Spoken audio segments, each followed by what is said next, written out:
Greetings, fellow conquerors, and welcome back to Byzantium here in EU4. We've just finished the Religious League War, the 30 Years' War in real life, where over 1 million people died on each side. Absolutely brutal. But we ended up doing the lion's share for actually winning the war, and so we can feel pretty good about that. We're currently 9,000 manpower in the whole, however, currently generating 650 per month. Going to take us a little over a year and a half probably to get our forces back. However, we were thinking about attacking the Papal State and attempting to get closer to Rome in order to actually, take some of their land. However, there's an issue. The Papal State has allies. Specifically, he's allied to Holland, Portugal, Bohemia, and Alsace, whose combined forces, including the Papal State, total over 90,000 troops. Now, we do have a great military at the moment, but even if we built up to Mercs, we'd be at 74,000 troops, and that would be a very risky war for us because we have no manpower left. We would be fighting almost entirely using mercenaries, which is a less than ideal circumstance. However, another interesting diplomatic development has occurred, and that has happened in Bosnia, who has allied Castile and who is guaranteed by Venice. Now, this is extremely interesting because currently we have no real way to attack the Spanish. They are likely to renew their... oh wait, this is excellent. Castile has actually rivaled France. Huh. France has rivaled Castile, I should say. This is extremely good news for us, especially since France is now willing to accept an alliance. Well, obviously we're going to take this. I didn't even realize this. Alright, well, now we have an alliance with the French, which has basically secured us a fairly safe place in the world. Doubtless the men of Gaul are going to help us in our reconquest of the world.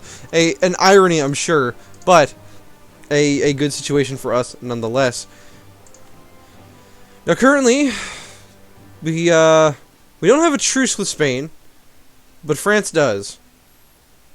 And Austria would be willing to join against them, and this is something we could definitely think about. However, I've currently got a couple of other plans. First of all, Mantua is an independent state that at present has no allies. I think that this would be an excellent way for us to get some proper Italian land again, especially since they are right next to Modena, who we could then take as well as Lucca, and then move into Florence, and then take part of Savoy's land, and then take part of Siena. I think that there's a lot of opportunity for us here. Austria is likely to be a part of a massive war soon because he's allied to Milan, who has sparked a coalition. However, on the east, we currently have a very weak Armenia and a Persia that are both ripe for the taking. We are a little bit concerned, however, because while we were thinking of taking Armenia as a vassal, there's a slight problem. They're Coptic, and that means that they're going to be difficult to convert if we should take them as a vassal. Who might be a better, candidate would be Dulkadir, because Dulkadir is Shia, he's Sunni, which means that if we take Sunni land using Dulkadir, then he's going to not take any huge penalties for doing so. Now, he is allied to the Timurids, but the Timurids are Tech 9, and they're on the other side of Persia. Now, it's worth noting, however, that with that alliance with France, we are now currently up to 5 out of 5 diplomatic relations, and so, taking another vassal isn't really in the cards for us unless we broke one of our alliances, and honestly, I find the alliances with these big nations to be more useful. Now, if the situation opens, then I will happily recant my decision. But for the time being, that's the situation as it stands. Now, we could think about attacking the Mamlukian Sultanate once again, and retaking some of our lands near the holy sites, as it were. We'd be at war with Morocco, Hejaz, Hormuz, and Morocco. Morocco probably being the only one out of these. Holy cow! Look at this Hormuz! For those who don't know, Hormuz starts out with just this province. Just this single island. And they've taken over all of Oman. They're actually a power to be reckoned with. This is insane. Well, that's certainly good news for the Mamluks, I suppose, but not quite so for us. Now, at 15 military tech, we could likely take the Mamluks. However, it will be a costly war, and we don't have the manpower for a costly war at the moment. As a matter of fact, we've actually got tons of separatists still waiting to fire. such that we should actually move our units in to deal with them.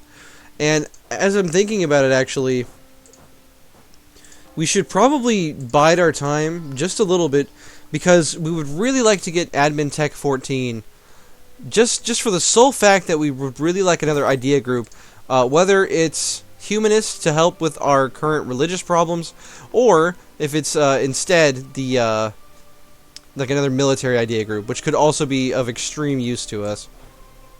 Let's see, this province can handle 24, so let's just move out 4 infantry.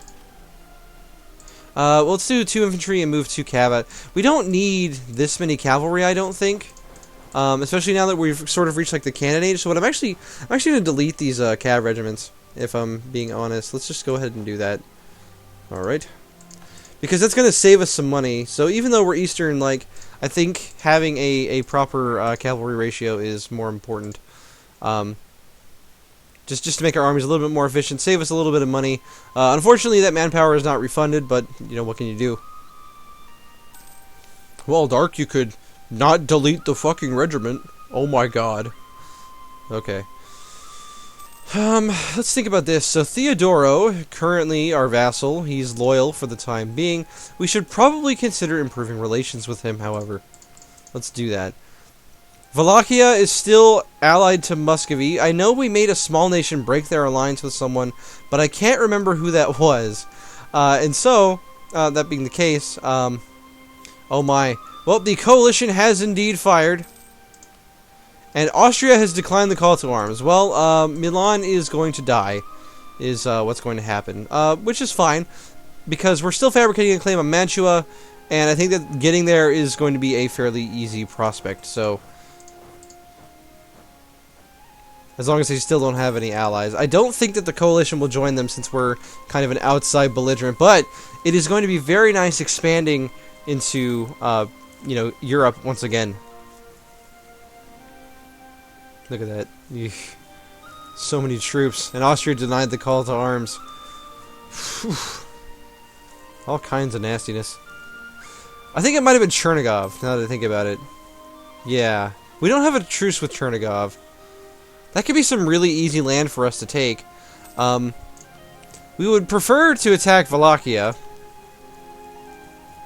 Just simply because Wallachia has all this land that we could feed to our vassal. But, at the same time, they are allied to Muscovy.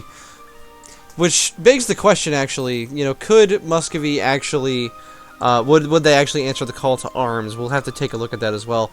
I admit that even for a veteran player such as myself, the political landscape in EU4 is sometimes daunting. There's just so much that you have to keep track of. Well, Muscovy has 1,200 ducats of debt. That's interesting. Astrakhan is independent and winning a war against the Golden Horde. Well, that's fun.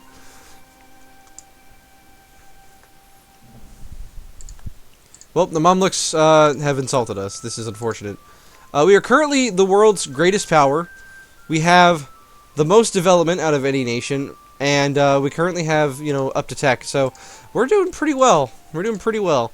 Let's see. We could pick up Diplotech 14. I don't see a downside to this, so let's go ahead and do that. We should consider upgrading our fleet, but that's going to cost us 481 ducats. We could do that in a couple months, I suppose. I don't see a problem with that. Although, first we should probably focus on upgrading these ships, and then we'll upgrade our, you know, our main fleet later. Just looking at these nice Greek names for these provinces. Feels good. Alright. I think Dulkadir is a pretty easy target as well. We should probably fabricate claims on them for the time being. We've converted another province, and we will continue to do so. Getting pretty close on our religious unity, and I'm thinking, honestly, we might take a military idea group simply for the sole purpose of spending military points on something. We've just gained 77 ducats from quality wool, which we're going to use to upgrade our fleet. Now, I know you could just sell the ships and then build new ones. I know. I just find that strategy so gamey. I prefer not to do it. But Dark, it's the most efficient thing in the game. This is why you haven't already conquered the world as Byzantium. Oh my god. I can't watch this Let's Play. Sorry, I love to tease people like that. I just find it so funny that you can get so worked up about something like this. But on the other hand, I totally understand it. We've rolled a 2-3-5 general, and the Mamluks have been caught building a spy network. What do you think you're gonna do, Mamluks? Do you think you stand a chance against the might of Byzantium? Please. How many troops do the Mamluks have, anyway? The Mamluks currently have 69,000 troops with a force limit of 72,000 because they have offensive ideas. Well then. I mean, it's good for them. I see no problems with that. Let's see. So we fabricated our claim on Mantua, who still has no allies. Now this could be interesting considering that Venice hates us and would almost certainly not give us military access. However, Mantua might be stupid and and ask Venice for access anyway.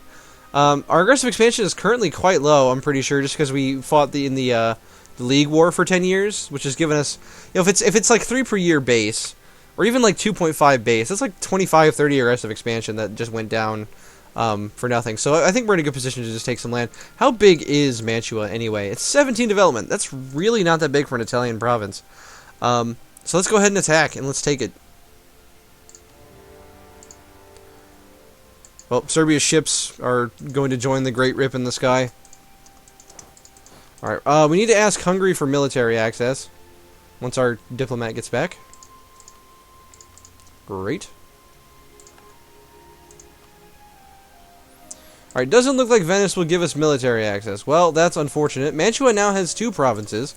Well, it looks like we're gonna have to grab the fleet. Most likely. Let's see. Is Mantua? Is he gonna get access? Doesn't look like it. How about the Papal State? Papal State would give us access. Thanks, Papal State. I'll remember that when I'm taking your land. I appreciate it. Alright, we'll use the automatic transport function to get our troops over there. The Mantuan army is quite small, as you might imagine. I don't think we're going to take both provinces in this war, just because the aggressive expansion would be so high from doing that. And we can actually cancel access with Hungary and get some points back. Although Serbia has some troops in there at the moment, so maybe not. Oh, he gives access to Mantua. Well, we've already transferred most of our army, but that's fine, I guess. Let's go ahead and pick up our next admin group, or our next military group. And this is something that's given me a lot of consternation. Here's the problem. At present, we have defensive ideas. Defensive ideas are a really strong early game group. And the reason for that is because of the morale of armies you get from yearly army tradition and from the military drill idea. As well, a really nice thing about defensive ideas, especially starting out as a small nation like Byzantium, is that we get reduced land maintenance modifier 10% and reduced fort maintenance. So our troops are fairly cheap. And so my logic would be to take quantity ideas because the regiment cost reduction would be reduced as a result of taking this down to 20%, which means that we could afford in raw money, 20% more troops. That's pretty strong. The additional manpower further, cheapens the units, and getting bigger force limit would allow us to simply overwhelm our enemies with higher numbers and morale. However, the other argument would be to take quality ideas. And the reason for that is simply because we're competing with European powers who have very strong troops. Like France and Spain especially are going to have just very, very powerful armies just because of their national ideas. However, that being said, of all the groups, quantity appeals to me very much. Quality appeals to me very much. But in the end, I think we're going to take offensive ideas because you get better generals out of it, which means that your troops are going to perform better regardless of their modifiers. This is huge. Faster sieges means we're going to be able to take over land more quickly. We get a better land force limit modifier, which is kind of what we want the most from quantity in the first place, is just a bigger force limit to have more troops. And furthermore, we get more discipline, which is going to stack with the 5% that we already get from being Byzantium. So I think in the end what we're going to go for is offensive ideas. And the last reason to take offensive here is because of the idea that as a nation, as the new Byzantine Empire, as the new Eastern Rome, we have decided to, instead of focusing on a mass troop doctrine, we are instead focusing on improving our tactics, because that is what we have decided was the downfall of the empire militarily, was our lack of tactics. So that's what we're going to do. And we're going to immediately pick up bayonet leaders, since we have the military power to spare. Alright.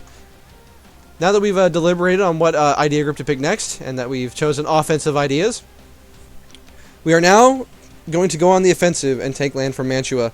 So, thank you for joining me, my fellow Romans, as I've deliberated and rambled on about idea groups once again. Something I seem to be quite good at. But this is going to be the end of this episode, so I hope you enjoyed it, and I'll see you on the next one.